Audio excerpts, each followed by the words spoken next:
I'd been feeling restless for a while, even though my travel blog was doing well. Traveling and writing had become repetitive, and I felt like I was just going through the motions. I missed the thrill of finding new places and the sense of adventure that made me start the blog in the first place. Lately, everything felt forced, and I couldn't shake the feeling that I was missing something important. I remembered when every trip felt like a real adventure, like the time I found a hidden village in the mountains, or met a kind stranger who showed me a secret spot only locals knew about. Those moments used to fill me with excitement, but now everything felt dull. I needed something to remind me why I loved traveling, like when I found that hidden waterfall in Oregon, or camped under the stars in the desert. I wanted that feeling of wonder again. Driving from Chicago to Denver was supposed to help clear my mind, but as the miles went by, everything looked the same. Flat farmland that stretched forever. The monotony of the endless road was almost hypnotic, and I still felt lost and uninspired. It was like I was running away from something but didn't know what, and nothing I found along the way seemed to fill the emptiness. Then I found Council Bluffs. It felt different, almost like I was meant to stop there. The streets were unusually empty, and there was an eerie stillness in the air that made me shiver, like something was watching me from the shadows. The motel I found was called the Silver Rest Inn. It was right off the main road and looked old and run down. The paint was peeling, and the old neon sign flickered as the sun started to set, casting long shadows across the parking lot. It was the kind of place people only used to sleep before moving on, and I figured it would be good enough for just one night. As I parked my car, I felt the temperature drop suddenly, and I thought I heard a faint creaking sound, like an old door swinging in the wind. It made me uneasy. The air felt heavy, like a storm was coming, and my stomach twisted with worry. I tried to ignore it and grabbed my bag, heading into the front office. The room smelled like dust and something metallic that I couldn't quite place. Behind the counter was an old man with tired eyes. He nodded at me and spoke in a rough voice. "Need a room?" he asked. "Yeah, just for the night," I said, smiling, even though I felt a bit uncomfortable. "I'm just passing through and need a place to sleep." He hesitated for a moment, then handed me an old key with a wooden tag. "Room 7, he said. He paused, looking serious. "There are a few rules you need to follow." I raised an eyebrow. "Rules?" He nodded and pushed a small yellowed piece of paper across the counter. The ink was smudged like it had been written a long time ago. "It's nothing too serious," he said, but I could hear the unease in his voice. "Just things to keep in mind." I took the note and looked at it. It had 5 rules. Always close the bathroom door before sleeping, even if the light is off. Do not open the window after 10 p.m., even if it gets hot. If you hear knocking, check the peephole first. Do not open the door if no one is there. At midnight, place a cup of water on the nightstand and do not drink it. On your last night, leave a coin on the bedside table before you go to bed. A shiver ran through me. "Is this some kind of local superstition?" I asked, trying to sound amused, though my voice was shaky. The old man's smile faded, and he looked at me seriously. "Just follow the rules. Room 7, it's different." I wanted to ask more, but the way he looked at me made me stop. Instead, I nodded and took the key and the note. "Okay, I'll follow them," I said, trying to sound casual. The room was at the far end of the motel, and the door looked worn from years of use. I turned the key in the lock, and the door opened with a heavy click. The room was what I expected. A bed with an old floral bedspread, a small wooden table, and a bathroom with a chipped mirror. The air was a bit stale, so I walked over to the window and pulled the curtains aside to let in some fresh air. Outside, everything was quiet, with only the sound of leaves rustling in the breeze. I looked at the note again, feeling a strange sense of worry. It was just a room, I told myself. I had stayed in plenty of rooms like this, but I couldn't shake the look in the old man's eyes. It was like he was warning me. The air felt heavy, and I could swear I heard a faint rustle, like something moving in the shadows, making my skin prickle. The first night, I ignored the rules. I left the bathroom door slightly open, even though I felt a shiver telling me I shouldn't. What harm could it cause? I got ready for bed, feeling exhausted from the long drive. The bed was surprisingly comfortable, and as I lay there, I couldn't help but think about the strange rules. The unease lingered, making it hard to fully relax.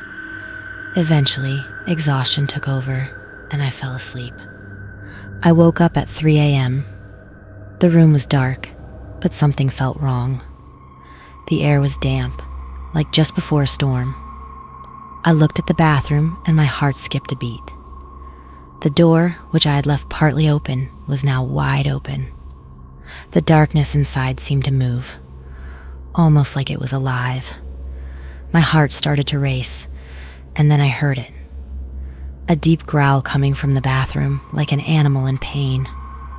Fear took over, and I forced myself to move. I swung my legs over the side of the bed, the floor cold beneath my feet. I crept toward the bathroom, my heart pounding in my ears. The growl stopped as soon as I touched the door, and I quickly pushed it shut, locking it.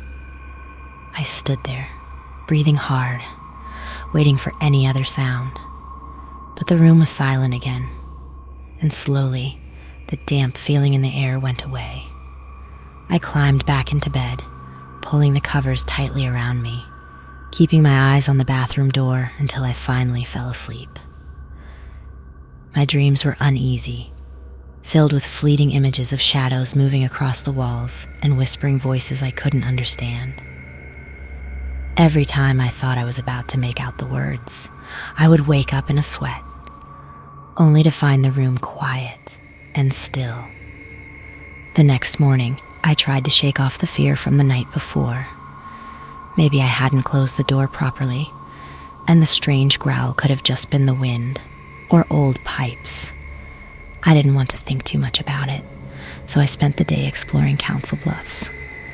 I took pictures of the Union Pacific Railroad Museum, the old Squirrel Cage Jail, and the Missouri River.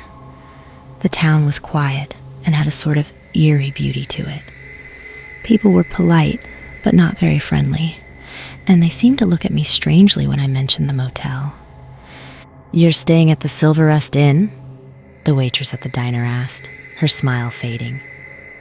"Yeah," I said, trying to act normal. "Why? Is there something I should know?" She hesitated, then looked around like she wanted to make sure no one else heard. "Just follow the rules," she said quietly. "People who don't, well, they are never found again." A shiver ran through me. Something about the way she said it made me feel like I was already in danger, like there was some dark secret everyone in the town knew but wouldn't share with outsiders. That night, back in room 7, I made sure to follow the first rule. I closed the bathroom door firmly before getting into bed.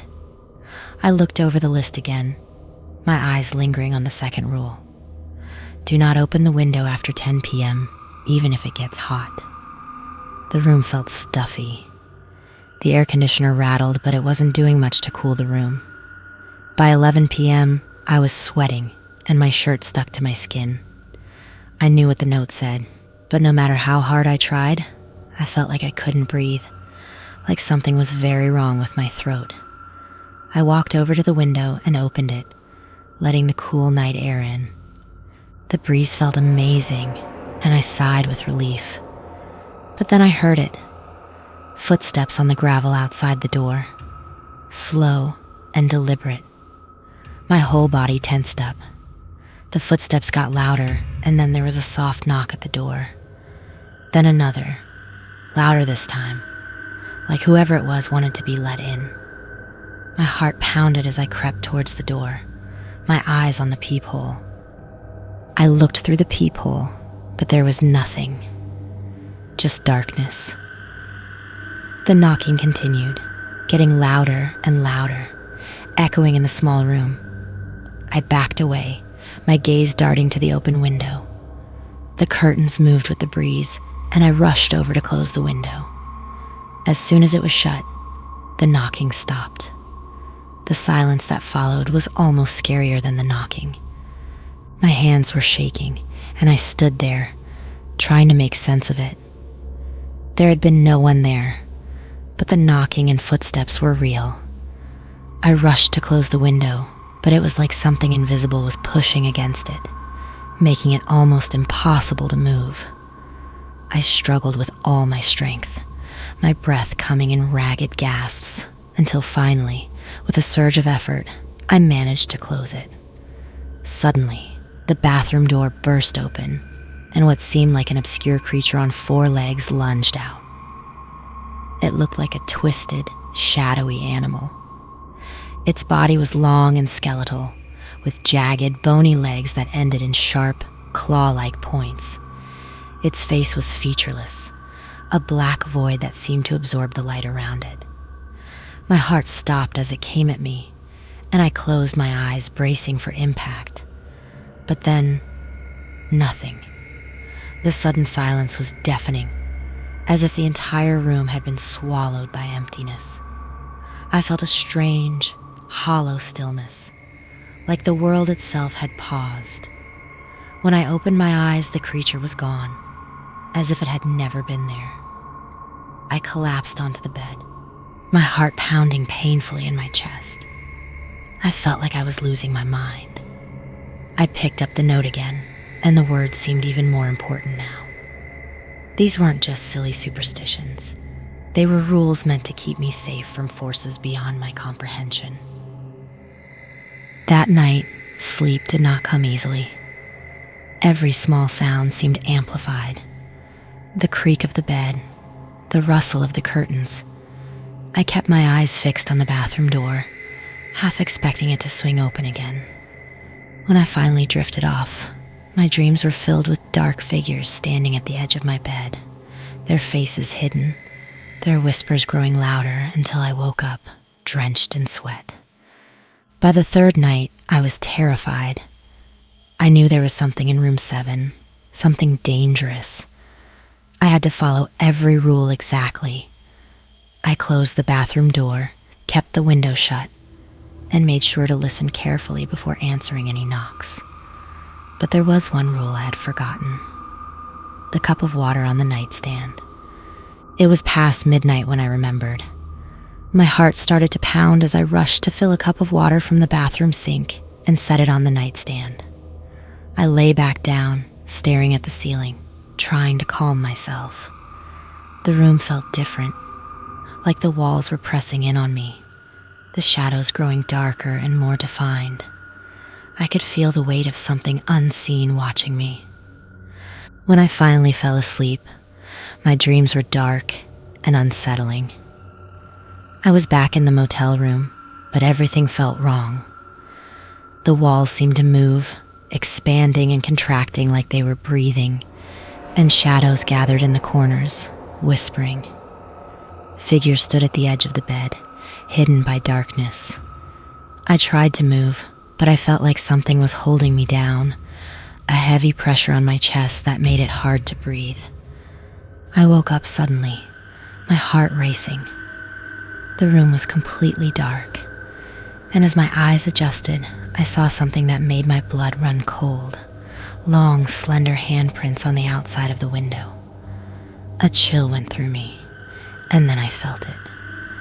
A cold breath on the back of my neck. I turned quickly, but there was nothing there. The room was empty, but I felt like I was being watched. I looked at the cup of water on the nightstand. It was empty. My stomach sank. I must have drunk it in my sleep, breaking another rule. The growl returned, deep and echoing around the room. The shadows gathered again, twisting and shifting into shapes that almost looked like people. My breath caught in my throat, and I shut my eyes, trying to make it all go away. I couldn't help but think, this can't be real. Please, let it stop. I can't take this anymore. The fear was overwhelming, and I felt a desperation I had never known before. The growling got louder, coming from everywhere at once. A horrible, guttural sound that seemed to seep into my very bones. When I opened my eyes, the figures were there, surrounding the bed, their faces hidden, their dark hands reaching towards me. They were closer now, and I could see the outlines of their forms, the way their fingers seemed to stretch and curl unnaturally. The figures paused, their hands hovering over me. The shadows seemed to ripple, as if they were deciding what to do. Then, slowly, they began to fade away, dissolving into the darkness. The growling got quieter until the room was silent again. The air was still and cold, and I lay there, shaking, tears in my eyes. I knew I couldn't stay another night. If I did, I was certain that whatever lurked in the shadows would consume me entirely. The feeling of dread was overwhelming, and every instinct in my body screamed that I was in immediate danger, that the next encounter would be my last. I knew I couldn't stay any longer. I grabbed my things and rushed downstairs, my heart pounding, every step echoing in the silence of the empty motel. I needed to leave right now.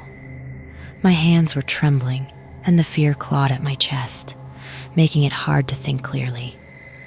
But when I reached the exit, the door wouldn't budge. I twisted the handle again and again, my panic growing with each failed attempt. It was locked, as if it hadn't been used in years. The windows were boarded up, and the dim light filtering through made everything look even more hopeless. I pounded on the door, my breath coming in short gasps. Panic surged through me, and I turned to see the old man standing behind the front desk, watching me with those tired, emotionless eyes. "I need to leave," I said, my voice shaky, barely above a whisper. "Let me out, please." The old man shook his head slowly, almost sadly. "You can't leave until you've stayed the full nights you paid for," he said, his voice almost apologetic. But there was something cold in his tone, something that made my stomach twist even more. I felt the walls of the room closing in on me, the heavy silence pressing down, and I wanted to scream. A cold dread settled in my stomach. I realized then that I was trapped. There was no way out until I faced the final night, until I followed every rule perfectly. My eyes darted around the lobby, searching for another exit, a back door, anything that could save me from returning to that cursed room. But there was nothing. The old man didn't move. He just stood there, staring at me with that hollow gaze. I took a step back, my body trembling, and knew I had no choice. My heart sank as I turned and slowly walked back down the hallway. Every step felt heavier, like I was walking toward my doom. The hallway seemed longer than before, stretching endlessly, the dim lights flickering above me. I could feel tears stinging my eyes, but I blinked them away. I had to do this. I had no choice but to return to room 7. On the final night, I knew I had to follow every rule perfectly if I wanted to leave alive. I closed the bathroom door, kept the window shut, put the cup of water on the nightstand, and left a coin on the bedside table. I lay in bed, my eyes wide open, the silence in the room almost unbearable. My body was tense, every muscle tight, as I listened for the first sign of trouble. The air felt thick, as if it was weighing me down. and every sound seemed amplified in the deafening stillness. At midnight, the knocking started again. This time, however, it seemed far more demanding. Each knock seemed to resonate deep in my bones, vibrating through the bed frame. The whispers followed, voices outside the window, growing in number until it sounded like a crowd murmuring just beyond the thin glass. Shadows moved beyond the glass, forming shapes that twisted and writhed. I kept my eyes on the coin, focusing on it as my only connection to reality, trying to block out the chaos around me. The room felt like it was getting darker, the pressure in the air building until I thought I would scream. My chest felt tight, and it was hard to breathe, like the very air was being sucked out of the room. I felt the mattress dip slightly, as if something had climbed onto the bed. My heart raced, and I clenched my teeth to keep from crying out. I could feel an unnatural coldness spreading from the foot of the bed, moving closer, inch by inch. My entire body was paralyzed with fear, my muscles locked in place as I tried to keep my focus on the coin. The whispers grew louder, more insistent, and I could swear I heard my name being called, mixed in with the voices. Then, slowly, the darkness began to lift. The whispers got quieter, the knocking stopped, and the shadows faded away. The air felt lighter, and the pressure on my chest slowly began to release. A faint light started to filter through the curtains, and I realized that dawn was breaking. The sense of relief was overwhelming. I let out a shaky breath and felt tears welling up in my eyes. I had made it. I had survived the final night. My entire body was trembling, but I managed to get out of bed and gather my things. The rules had been followed, and I could feel that whatever haunted room 7 was letting me go. I made my way to the front desk. The old man was there, watching me as I approached. He looked tired, but there was a hint of relief in his eyes as well. "You followed the rules," he said quietly, nodding as I handed him the key. I nodded back, my voice too shaky to speak. I could barely believe that I was finally leaving. Without another word, I turned and walked out the door, stepping into the early morning light. The fresh air hit my face, and I felt a sense of freedom that I hadn't felt in days. I got into my car, started the engine, and drove away from the Silver Rest Inn. As I glanced in the rearview mirror, I watched the old motel grow smaller and smaller until it finally disappeared from view. Room 7 was still there, waiting for the next person who wouldn't listen to the warnings. I knew, deep down, that I would never return to that place.